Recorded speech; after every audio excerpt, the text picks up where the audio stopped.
वज़ीर आज़म शहबाज शरीफ की ज़ेर सदारत वफाकी काबीना का इजलास आज होगा।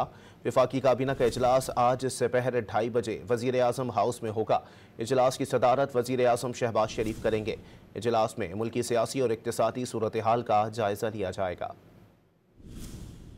वज़ीर आज़म शहबाज शरीफ की ज़ेर सदारत वफाकी काबीना का इजलास आज होगा। वफाकी काबीना का इजलास आज दोपहर 2:30 बजे वज़ीर आज़म हाउस में होगा। इजलास की सदारत वज़ीर आज़म शहबाज शरीफ करेंगे।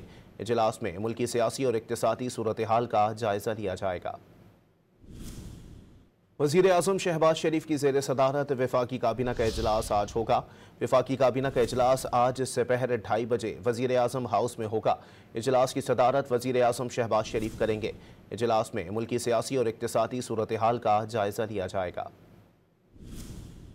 वज़ीर आज़म शहबाज शरीफ की ज़ेर सदारत वफाकी काबीना का इजलास आज होगा। वफाकी काबीना का इजलास आज दोपहर 2:30 बजे वज़ीर आज़म हाउस में होगा। इजलास की सदारत वज़ीर आज़म शहबाज शरीफ करेंगे। इजलास में मुल्की सियासी और इक़्तिसादी सूरत हाल का जायज़ा लिया जाएगा।